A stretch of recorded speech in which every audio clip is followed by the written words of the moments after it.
O que é o Espiritismo? Por Allan Kardec. Continuação do capítulo 2. Escolhos da mediunidade. Um dos maiores escolhos da mediunidade é a obsessão, isto é, o domínio que certos espíritos podem exercer sobre os médiuns, impondo-se a eles sob nomes apócrifos e impedindo que se comuniquem com outros espíritos.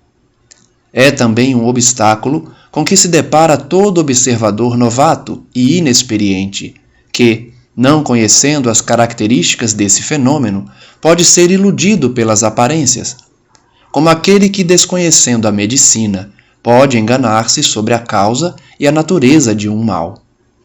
Se o estudo prévio, neste caso, é útil para o observador, para o médium ele é indispensável, por lhe fornecer os meios de prevenir o inconveniente que lhe poderia trazer consequências bem desagradáveis.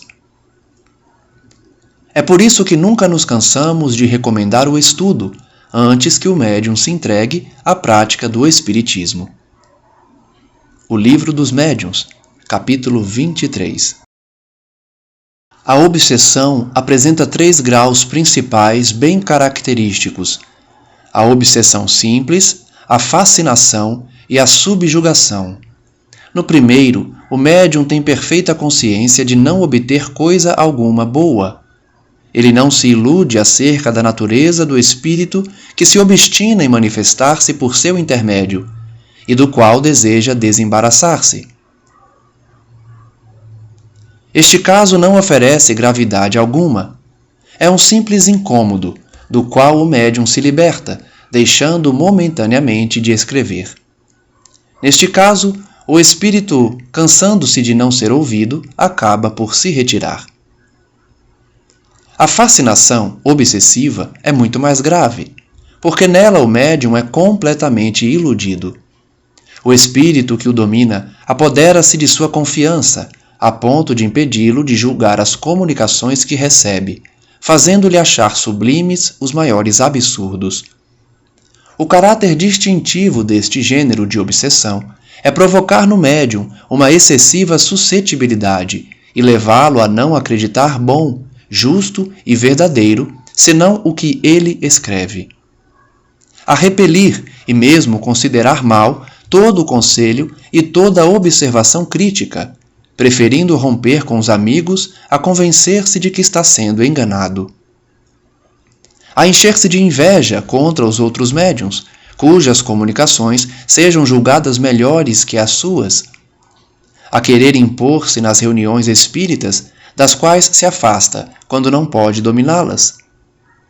O médium chega, assim, a sofrer uma dominação tal que o espírito obsessor é capaz de impeli-lo a dar os passos mais ridículos e comprometedores. Uma das características distintivas dos espíritos maus é a imposição. Eles dão ordens e querem ser obedecidos. Os bons jamais se impõem. Dão conselhos e, se não são atendidos, retiram-se. Resulta daí que a impressão que nos causa os espíritos maus é sempre penosa, fatigante e muitas vezes desagradável. Ela provoca uma agitação febril, movimentos bruscos e desordenados. A dos bons, pelo contrário, é calma, branda e proporciona um verdadeiro bem-estar.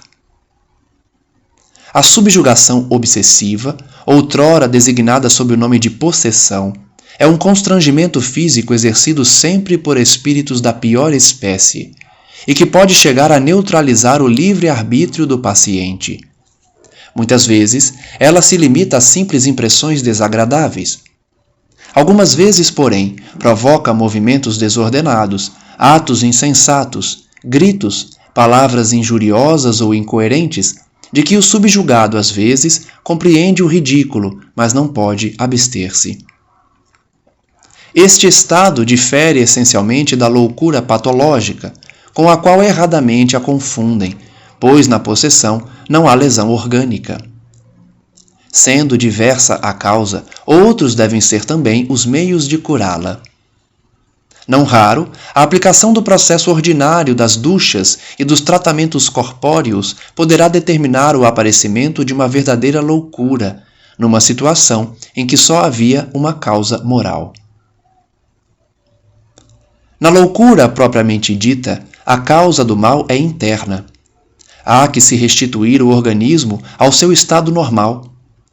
Na subjugação, esta causa é externa e precisa se libertar o doente de um inimigo invisível, não lhe opondo remédios materiais, mas uma força material superior à dele. A experiência prova que nunca, em tal caso, os exorcismos produziram resultado satisfatório, antes agravando do que melhorando a situação. Indicando a verdadeira causa do mal, só o Espiritismo pode dar os meios de combatê-lo, fazendo a educação moral do espírito obsessor. Por conselhos prudentemente dirigidos, chega-se a torná-lo melhor e a fazer que deixe voluntariamente de atormentar o enfermo, que então fica livre. O Livro dos Médiuns, item 279. Revista Espírita, fevereiro, março e junho de 1864. A Jovem Obsedada de Marmande. A subjugação obsessiva é ordinariamente individual. Quando, porém, uma falange de espíritos maus se lança sobre uma população, ela pode apresentar caráter epidêmico. Foi um fenômeno desse gênero que se verificou ao tempo do Cristo. Só um poder moral superior podia então domar esses seres malfazejos, designados sob o nome de demônios, e restituir a calma às suas vítimas. Nota de rodapé. Nota de Allan Kardec. Durante vários anos, uma epidemia semelhante tomou conta de um vilarejo localizado na Haute-Savoie. Veja-se a Revista Espírita, abril e dezembro de 1862, janeiro, fevereiro, abril e maio de 1863, os possessos de Morzine. Um fato importante a considerar-se é que a obsessão, seja qual for a sua natureza, é independente da mediunidade, e que ela se encontra em todos os graus, principalmente o último, em grande número de pessoas que nunca ouviram falar de espiritismo. E isto por uma razão muito simples. Como os espíritos sempre existiram, em todos os tempos eles têm exercido a sua influência. A mediunidade não é uma causa, mas simples modo de manifestação dessa influência, pelo que podemos dizer com certeza que todo médium obsidiado sofre de um modo qualquer, e muitas vezes, nos atos mais comuns da sua vida, os efeitos dessa influência, que sem a mediunidade se manifestaria por outros efeitos, muitas vezes atribuídos a essas enfermidades misteriosas que escapam a todas as investigações da medicina. Pela mediunidade, o ser maléfico trai a sua presença. Sem ela, é um inimigo oculto de quem não se desconfia. Os que nada admitem fora da matéria não podem aceitar essa causa oculta. Quando, porém, a ciência tiver saído da senda materialista, reconhecerá na ação do mundo invisível que nos cerca e no meio do qual vivemos um poder que reage sobre as coisas físicas, assim como sobre as morais. Será um novo caminho, aberto ao progresso e a chave de grande número de fenômenos até hoje mal compreendidos. Como a obsessão nunca pode proceder de um espírito bom, é essencial saber reconhecer-se a natureza dos que se apresentam. O médium não esclarecido pode ser enganado pelas aparências, mas o prevenido descobre o menor sinal suspeito, acabando o espírito por se retirar quando percebe que nada pode fazer. O conhecimento prévio dos meios de distinguir os espíritos bons dos maus é, pois, indispensável ao médium que não quer expor-se a cair numa cilada. Ele o é também ao simples observador, que pode, por esse meio, apreciar o justo valor do que vê e ouve. O Livro dos Médiuns, capítulo 24. Qualidades dos médiuns. A faculdade mediúnica é uma propriedade do organismo e não depende das qualidades morais do médium. Ela se desenvolve tanto nos mais dignos como nos mais indignos. O mesmo, porém, não ocorre com a preferência que os espíritos bons dão ao médium. Os espíritos bons se comunicam mais ou menos de boa vontade por esse ou aquele médium, segundo a simpatia que lhe votam. O que constitui a qualidade de um médium não é a facilidade com a qual ele obtém comunicações, mas a sua aptidão em só receber as boas e em não ser ludibriado pelos espíritos levianos e enganadores. Os médiuns que mais deixam a desejar do ponto de vista moral recebem também algumas vezes excelentes comunicações, que não podem vir senão de espíritos bons, o que não deve ser motivo de espanto. É, muitas vezes, no interesse do médium e com o fim de dar-lhe sábios conselhos. Se eles os desprezam, maior será sua culpa, porque são eles que lavram a própria condenação. Deus, cuja bondade é infinita, não pode recusar assistência àqueles que mais necessitam dela. O virtuoso missionário, que vai moralizar os criminosos, não faz mais que os espíritos bons com os médiuns imperfeitos. Por outro lado, os espíritos bons, querendo dar um ensino útil a todos, servem-se do instrumento que têm à mão, mas o deixam tão logo encontrem outro que lhe seja mais afim e que melhor aproveite as suas lições. Retirando-se os espíritos bons, os inferiores, que pouco se importam com as más qualidades morais do médium, acham então o campo livre. Resulta daí que os médiuns imperfeitos, moralmente falando, os que não procuram emendar-se, cedo ou tarde são vítimas dos espíritos maus, que muitas vezes os levam à ruína e às maiores desgraças, mesmo na vida terrena. Quanto à sua faculdade, tão bela no começo e que assim devia conservar-se, perverte-se pelo abandono dos espíritos bons, acabando por desaparecer. Os médiuns mais dignos não estão livres das mistificações dos espíritos embusteiros. Primeiro, porque não há pessoa bastante perfeita para não ter algum lado fraco, pelo qual dê acesso aos espíritos maus. Segundo, porque os espíritos bons permitem mesmo algumas vezes que os maus venham, a fim de exercitarmos a nossa razão e aprendermos a distinguir a verdade do erro, não aceitando cegamente e sem exame tudo quanto nos venha dos espíritos. O embuste nunca procede de um espírito bom, e toda a comunicação eivada de erros, por mais respeitável seja o nome com quem se apresente, é necessariamente apócrifa. Essas mistificações ainda podem ser uma prova para a paciência e a perseverança do espírita, médium ou não.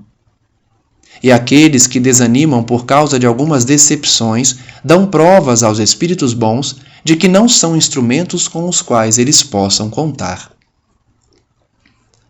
Não nos deve causar admiração ver espíritos maus obsidiarem pessoas de mérito, quando vemos na terra homens de bem perseguidos por criaturas indignas.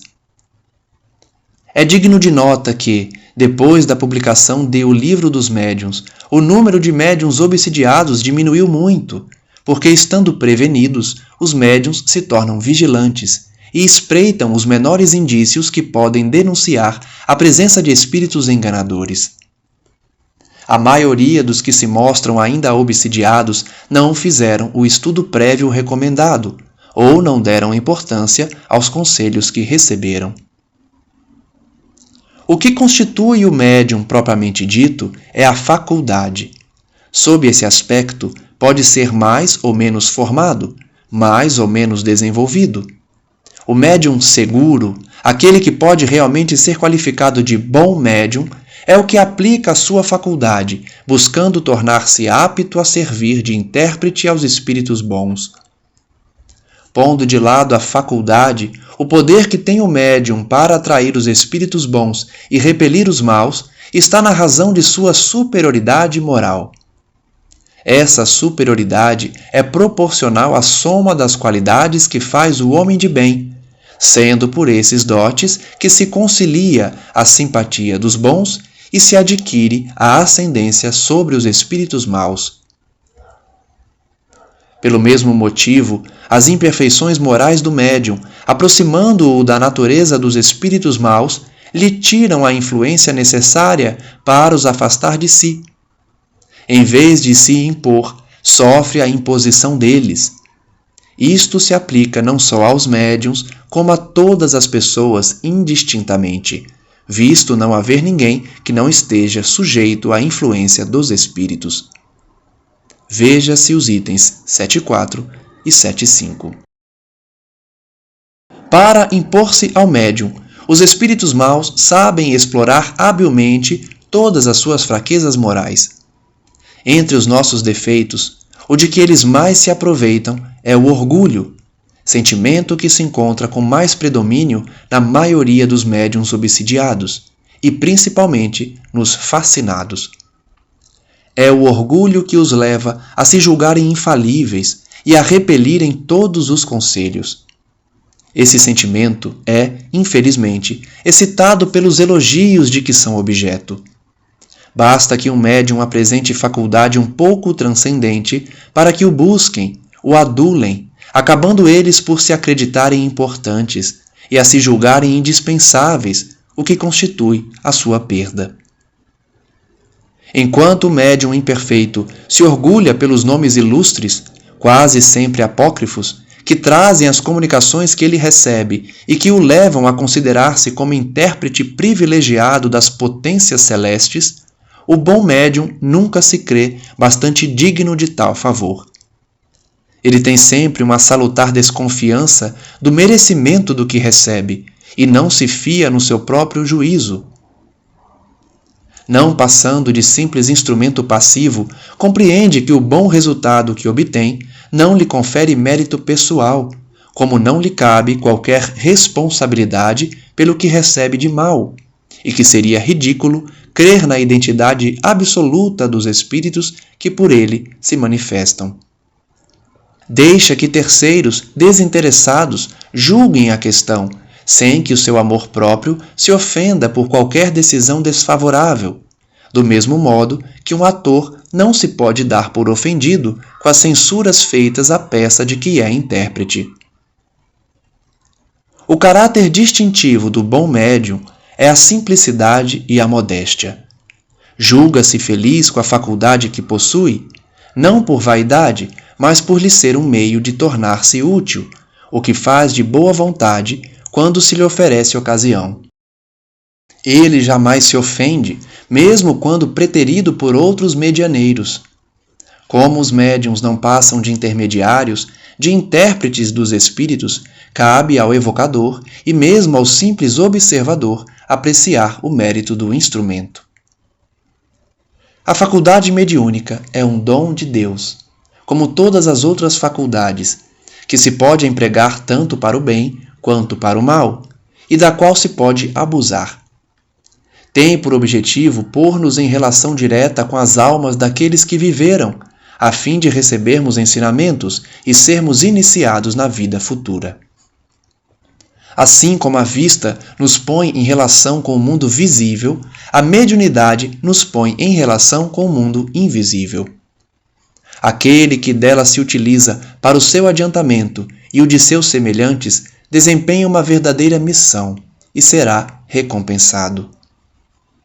O que abusa da sua faculdade e a emprega em coisas fúteis ou para satisfazer interesses materiais, desvia-a do seu fim providencial e mais cedo ou mais tarde será punido, como todo homem que faça mau uso de uma faculdade qualquer.